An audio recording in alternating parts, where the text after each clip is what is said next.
Hi folks, this is Cam Roberts. Welcome to another podcast show. Now in this episode of our expert interview series, we're interviewing Regan Hillyer.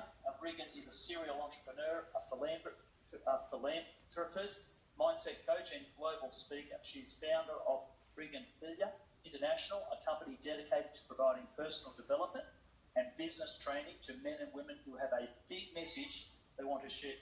Oh, sorry about that. I'll kill my phone. Yeah, cool.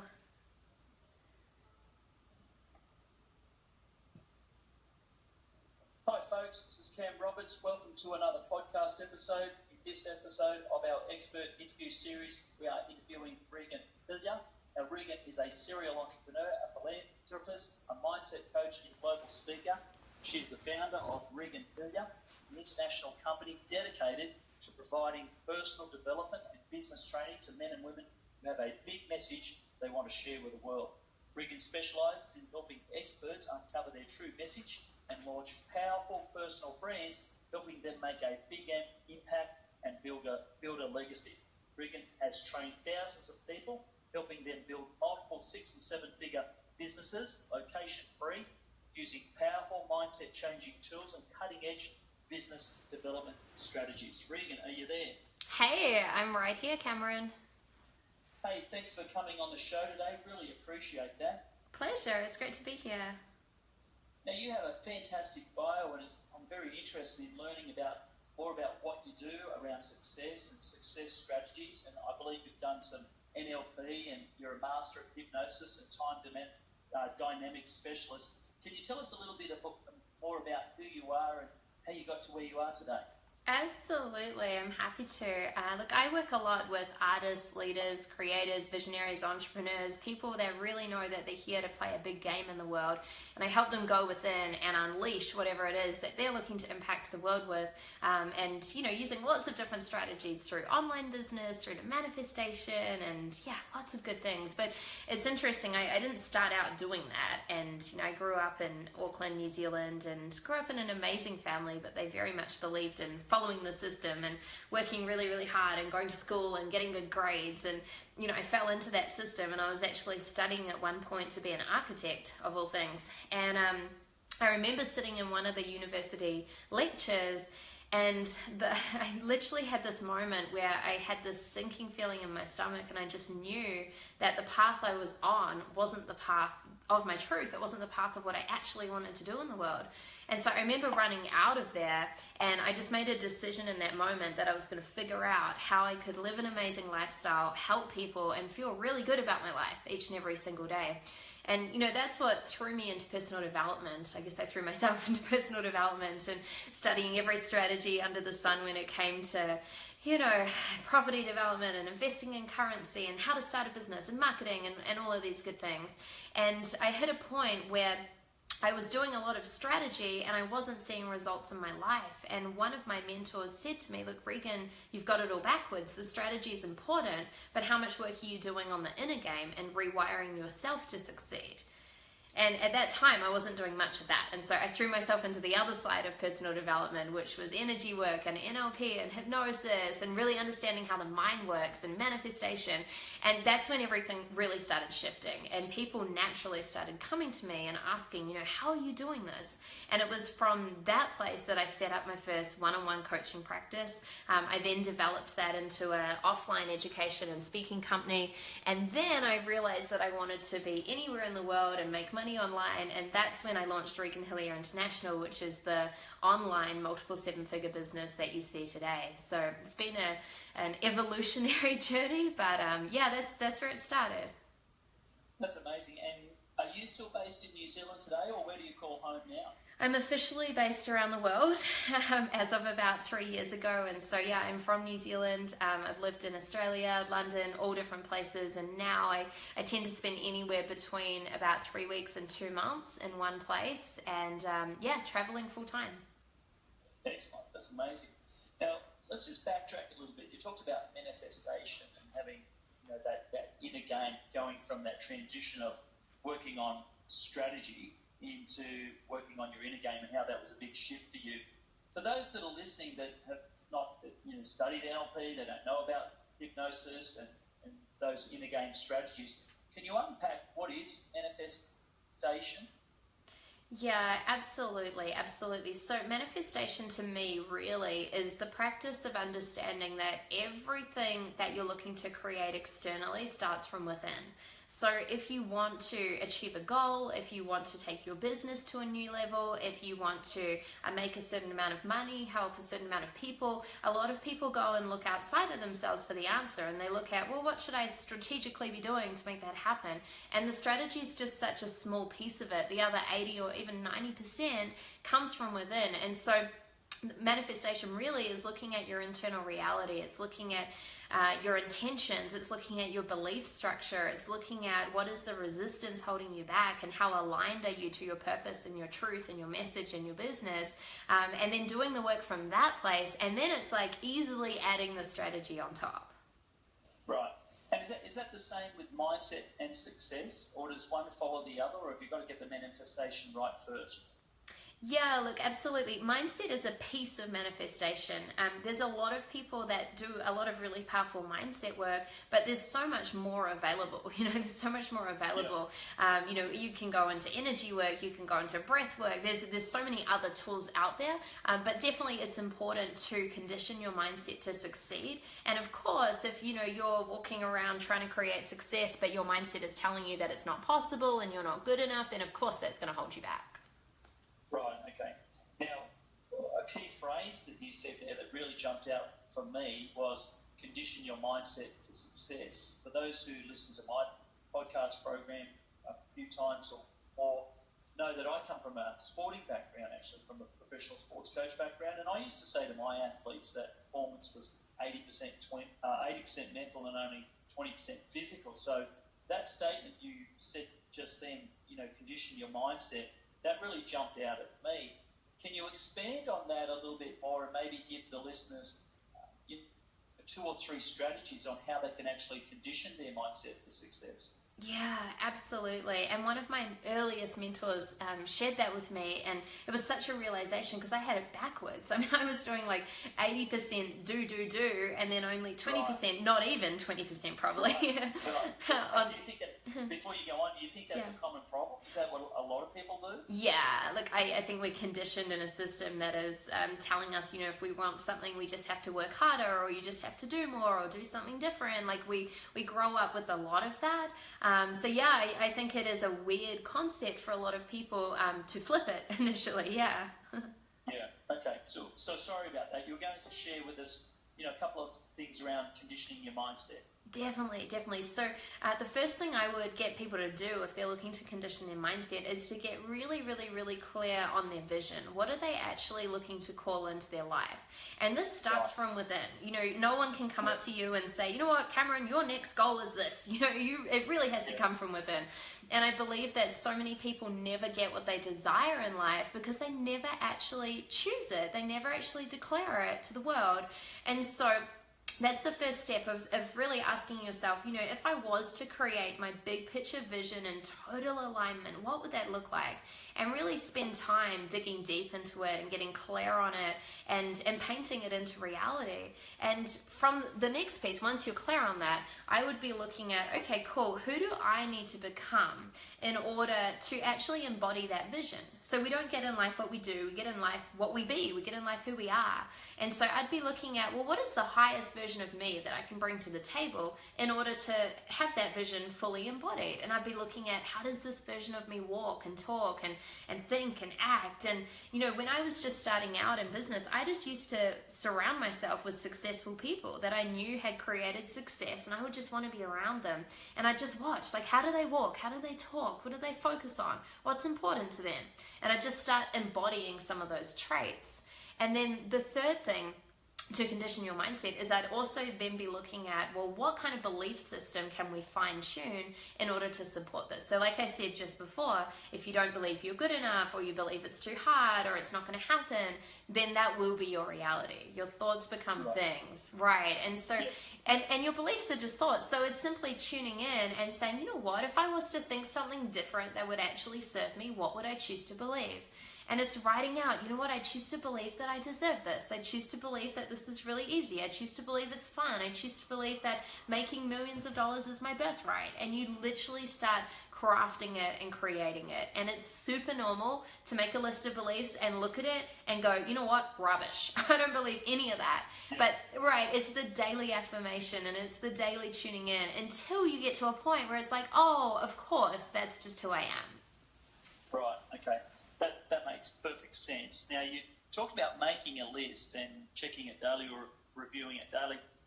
Like, what do you do once you've created that vision and you've created that version of yourself and you looked at what your beliefs are? Do you actually check in on those things every day or twice a day? What do you do? Definitely. Well, I actually recommend more than just writing it out and then connecting or looking at it once a day. I actually get my clients to rewrite it out every single day because, really? Wow. yeah, which most people go, whoa, there's so much work. And I'm like, yeah, well, how bad do you want to condition yourself to succeed, right? Right. And so I get them to rewrite it out. And it's not about writing it perfectly the same every time. It's actually about getting into the energy of it. So one of the big laws of manifestation is tapping into the vibration of having already received whatever it is you're looking to manifest. So by getting into the vibration and the feeling of your vision, by getting into the vibration of this version of you, the vibration of having this belief system, your system doesn't know the difference between dreams and realities. And so all of a sudden it starts to think all of this is true. And then all of a sudden the world starts reacting around you and giving you everything you desire. So it's really the daily process of tuning into this. And it can just be 10 minutes. It can be 10 minutes in the morning, tune in, get it out, do what you can, and then repeat the next day. That's excellent. Now, you've obviously used those strategies, I guess you could call them, to build what is an online business that you travel the world operating in today. Is that correct? Correct, absolutely.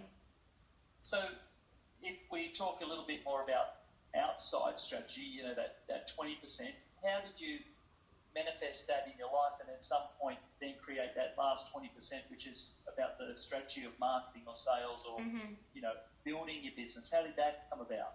I love it. It's such a great question. So here's the secret that so many people just don't get. The 20%, although it's strategy on the outside, externally, action you take in your business, the 20% comes from within.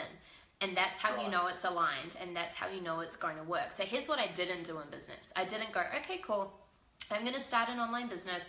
Who else is really successful online? What are they doing? Oh, they're launching like that. They're running a challenge like this. They're doing this thing. I'll do the same because that must be the secret, right? Instead, I tuned in and I thought, okay, cool. If I want to launch this product or service, how does it feel amazing for me to get it out to the world? Now, that might have been a challenge. It might have been 10 free webinars. It might have been building out a funnel, whatever it was. It was like, oh yeah, that feels the best. That feels easy and fun. Great. Let me lay strategy down in order to do that. So it's, and it's so interesting. Like a lot of my clients that starting online businesses, we don't have your first product needs to be launched this way, because we teach them, hey, your strategy needs to come from within you. And then once it's laid down, then we can figure out the pieces to support you around that. Yeah, right. That's perfect. It makes perfect sense. Yeah. But now, you've run multi-million-dollar businesses before, haven't you? Yes. So what do you think is the difference between someone that's run multi-million dollars businesses and $1 million or hundreds of thousands of dollars of businesses? It's a great question. I truly believe you get to choose it. I truly believe that there are so many people that are capable of having multi-six-figure, multi-seven-figure and beyond incomes, yet they're not just choosing it and they're not doing the inner work to align to it. So yeah, I think it's so interesting. Like I remember my first $1 million that I made, and so many people have asked me about that, and it's like, oh, well, I already knew it was going to happen. I already decided. I already chose it. It was a non-negotiable. There was no other option. I was either doing it or I was going to die. There wasn't an option, right? So I feel like so many people, it would be a nice thing to do or have, or it would be like an exciting thing. But the thing is they're not fully grounded in their own commitment. And so anyone listening to this, even if you're, hugely successful, there's a next level. And I just challenge you right now to tune in and go, wow, okay, what is that next level to me? And how would I be showing up if I was actually fully committed to it right now? Right. And how do people when they get to the next level, is there a trap of complacency? They don't realise now they're at the next level, and all of the mindset and manifestation they got to get there. Do they become comfortable? As human beings, do we have a default set where we get to that thing and then we stay there for a while and get stuck a little bit? Yeah, you're so right. I see it all the time, and I've done it as well so many times.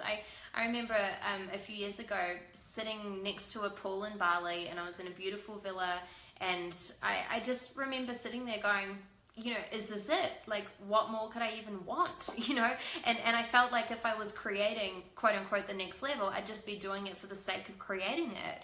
And it caught me off guard because I was like, oh, that's interesting. Okay. And I was just observing myself in that moment, and I realized how comfortable I'd become at that place. And I realized also that I'd also plateaued for the last few months. My business was just kind of doing roughly the same thing. And I was like, oh, even though on the outside I was saying, yeah, I want to grow, like I want to take it to the next level, all this stuff, it wasn't showing up. But then I looked at how I was showing up, and totally, I was very, very, very comfortable in that. And so that's when I realized, okay, well, let's just talk money and business for an example. Money isn't going to flow into your life unless there's a reason for it, unless there's a container for it. Like, find me one person who's made millions of dollars and they're just like, just because, kind of got bored, felt like I would do that.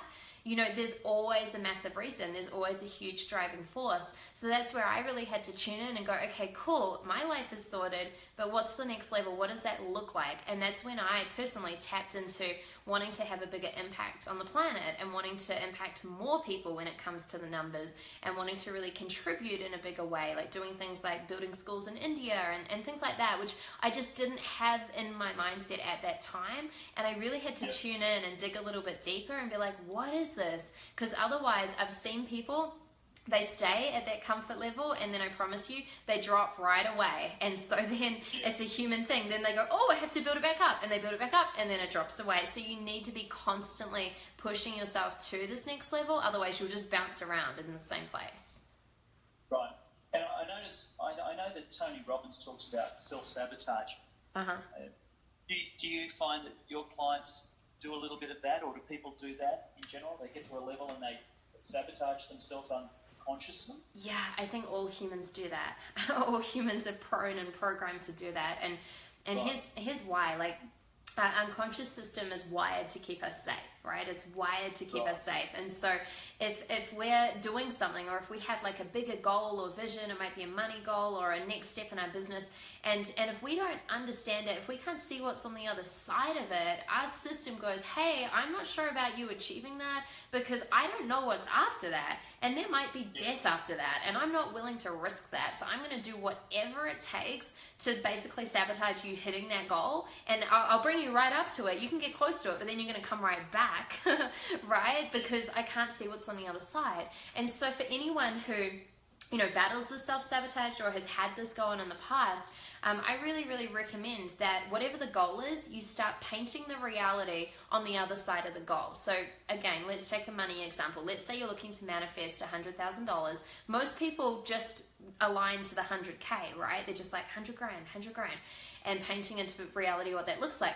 I get my clients to go, cool, what does the 100K look like? But tell me what the 120 looks like. Tell me what the 150 looks like. What does your life look like when that's happened?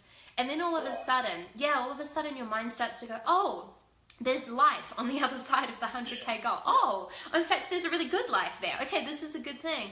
And something interesting happens when you do this, is that your mind starts seeing the big goal of 100K simply as a stepping stone to where it knows you're already going. And that just massively helps eliminate the self-sabotage.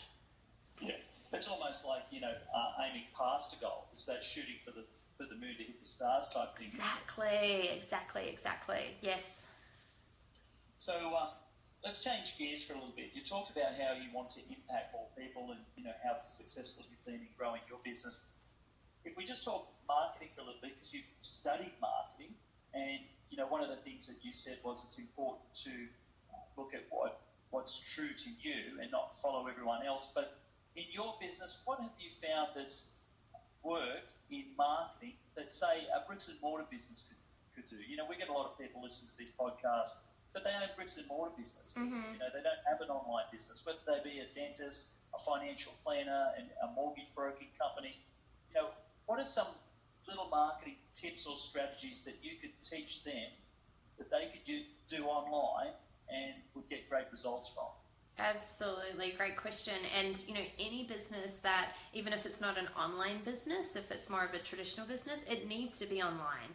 And if it's not, it's just going to fade away, right? Like it just needs to have an online presence. So I'd be doing a few things. I'd be looking at establishing a presence out on all the main social media platforms. So I'd be looking at whether it's, you know, yourself in the business or your team, whoever it is, maybe it's hiring an agency, but make sure that you're on Facebook, Instagram, Twitter. Like you need to be all on the main platforms. And it doesn't matter if, for example, you don't like Twitter. Well, your tribe might be on Twitter and you're going to miss them. Yeah, you're going to miss them. And yeah, you're going to miss them and do a disservice if you're not showing up on there. So I always say, look, you want to show up on all the platforms and you want to show up as much as possible. So I'd also then be looking at how can you unleash content that is unique and different.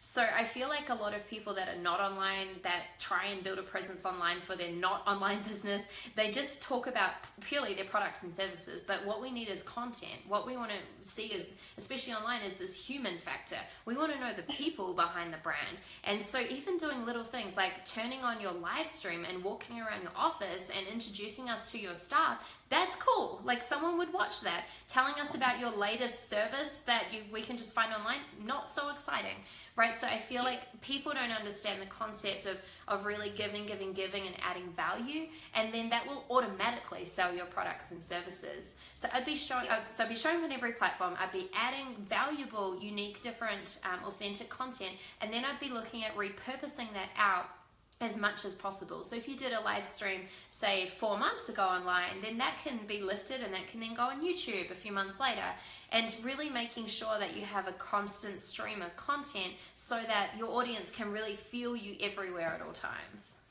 Yeah, that's really good. I just want to back up on something really important you made, a statement you made, and I see it all the time. You know, when people start off a business or they're opening a business up, typically bricks and mortar, you know, they get on there and like they do exactly like what you said, and that is they pitch their products rather than share their content and what's interesting. And I think the distinction is like they look at social media as a platform to advertise themselves, but what you're saying, it's not a platform for that. It's actually a platform for doing the opposite of that and providing content and building relationships. Is that right? Exactly. And I'll give you another tangible example of that exact mindset. I was at an event recently and I was asked to come in and speak. So this is not online, this is offline, obviously. It was a live event. And they said, look, you can have an hour and you can speak on whatever you like, and you can make an offer at the end if you want to sell something. And here's the thing, I spoke for an hour and I didn't make an offer at the end. And at the end, the event organizer was like, you didn't make an offer. Like, did you not want to sell something? And I said, no, my talk will enroll everyone into what I'm doing if it's a fit for them. And they didn't understand it. They were literally like, but I don't understand. You didn't like go through the price point and the 5 key things and all the stuff, right? And I was like, I don't need to. I was like, that last 15 minutes where most speakers, online or offline, would spend selling, I said, let me spend that adding more value than what they even expect, knowing that they're going to fall in love and they're going to go, wow, you know what, this woman can really help me. I get it. How do I learn more? And they're going to find me. They're going to find a way to find me, right? And so it's the same concept for these businesses going on social media. It's the same thing. Spend that extra 15 minutes adding value and then just saying, hey, you know, if this calls you, click this link or send me a message or whatever it is, a small call to action. But if you just sell, then people aren't going to feel you. Right, yeah. And I'm going to throw something at you. Sure. I'm hypothetically a business owner, bricks and mortar, traditional business. I might be a financial planner, I might be a dentist.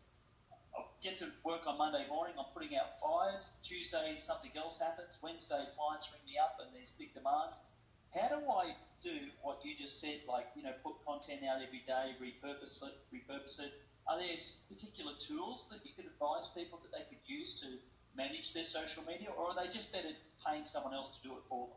Definitely. Well, there's lots of different options, and it's going to be different, with everyone depending on where they're at. But the first thing is to schedule in time for it. I know that sounds crazy, but otherwise, I promise you, life just happens, and then it's the end of the week, and it's like, oh, that social media thing, right?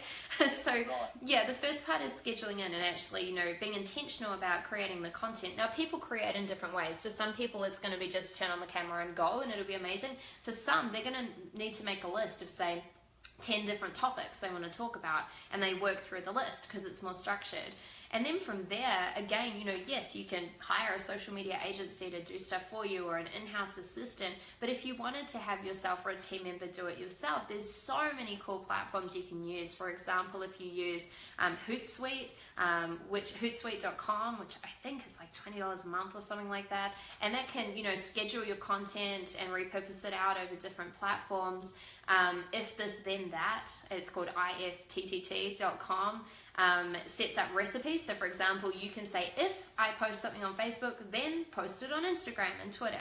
So that can automatically repost all your content. Buffer is another great one. There's so many tools available. So I would just have a look at, okay, what's going to fit us best? Is it technology? Is it a team member? Is it me doing it myself? Remembering that if you do go down the technology path, technology should always, make it easier for you rather than make it a headache and make it harder. Excellent. There's some really great advice there, Regan. Thanks very much. Pleasure. Now, listen, I'm going to put you on the spot a little bit and talk about business. What are 3 lessons that you've learned in your life about business? Just in general? Yeah. Okay. 3 lessons I've learned about business. I would say, number 1, people buy you, not your product or service. So at the end of the day, the more you can show up totally real, totally authentic, the more you're going to connect with people. I've also learned with business that it's really truly about the people you're helping, not about the money you make. And I'm big on making a lot of money, so I'm definitely not saying don't make a lot of money. I'm saying make a lot of money, but hold the intention and really come from your heart and your core to be doing it through wanting to help people, through wanting to actually impact people with your product and service. Because if you have it backwards, people feel that, and you're just not going to do as well either. Yeah, and then the last thing, which we've kind of touched off in this amazing interview, would really be that it's all in a game. It's all in a game. And if I look at any success myself or my clients have had, it's 1,000% because we know how to do the internal work, and we know how to align, and we know how to manifest, and we know how to create from within in a way where it's really easy and fun instead of being stressful and hard work. So just knowing, again, the 80-20 rule, it's 80% the work you do on yourself internally. Awesome. Well, thank you very much for that, Regan. Listen, we're almost out of time, but is there anything else that you want to share or talk about before we go, or how do people reach out and find you if they want to connect with you and find out more about what you do and how you can help them? Yeah, absolutely. I mean, people can go to reganhillyer.com or any of my social media platforms. I am on all of them, as I preached earlier, all under Regan Hillyer. So just go forth on there, and you can reach out to me personally. Let me know that you came from this interview. That would be great. And if you're interested in digging into some more training, I actually have a 45 roughly minute-long training, which actually breaks down the internal game of how I scaled to $1 million and beyond. So if you go to reganhillyer.com/1 million, so that's reganhillyer.com/1 million, you can have that training in there. And the last thing I'd love to leave people with is just a simple reminder that you can absolutely have it all in your life, and you don't need to sacrifice one area of your life for the other. You can have it all on your terms, and you can have it right now if you choose it and if you do the inner work. Awesome. Well, Regan, I'll make sure that I put all of those URLs in the show notes. So thank you very much for coming on the podcast show today. Awesome. You're so welcome. Thanks for having me. Hey, thanks for that, Regan. Really appreciate that. Pleasure. They were great questions. Oh, thank you. And great answers. I really love your story. I love what you're doing, and the whole thing about the mindset. It's just so true, isn't it? Right. It's so true. It's crazy, and so many people get it backwards. Now, some of the things you're talking about, I was just like, I'm 45 now, married, 2 kids. I'm thinking, I haven't done that for ages. You know what I mean? Like, just get busy and think, I need to do a check-in on myself. Totally. I might be signing up for your free training, I think. I love it. You should do it. I feel like you'll get it. I can feel your vibe. You'll get it. So, hey, thanks very much. Really appreciate it. That's been awesome. You're so welcome. Just email through to the team and let us know that if there's anything we can do to help you promote it as well. All right. Appreciate that. All Thanks, right. Regan. Ciao. See ya. Bye. Bye. What's up, Facebook? What's going on? Did you guys enjoy that? I felt like turning the live stream on. Let's check in on here. If you guys have questions on anything that we just spoke about in this interview, if you have questions on manifestation, success mindset, online business, let me see. I'm gonna whoa, there's a lot of comments on here. Okay. Let's see. Can we get more info about the couch? No, I don't have any info about the couch. I'm in a hotel. Does the couch come with cushions? Oh my gosh. Really? This is all you guys can write on here? I saw some other comments. Oh my god. All the fucking couch comments. That's ridiculous. Perfect pillows. Oh my gosh, you guys are actually crazy. You're loving this, Nikki. Amazing. Hey, Dario. Cool. Awesome to have you on if you're still here. Brilliant. I love your talk. You didn't need not to sell yet. You added value to those listening. Yeah, totally. Yeah, it's so true. Zondra, am I saying your name right? I hope I am. Yeah, it's so true. All these speakers just try and like sell and make all these offers and go through this really complicated process to do all this stuff. And it's like, whatever. Hey, Jane. Awesome. Look, I've heard that about the scheduling tools restricting the reach or the visibility, but I don't notice it with our stuff. And I have a lot of clients that use those tools as well, and they seem to be doing fine. So I may be a tiny bit, but I think it's all good. It was great. I missed the part about manifestation. Please say more. You can watch it. We went pretty deep into it, but we talked about manifestation and how it's an inner game. We talked about what manifestation is and the fact that it's basically shifting your reality from within and how to go within and how to get really, really, really clear on what you're calling into your life. So I would just replay it actually. Neha, so cool to have you here.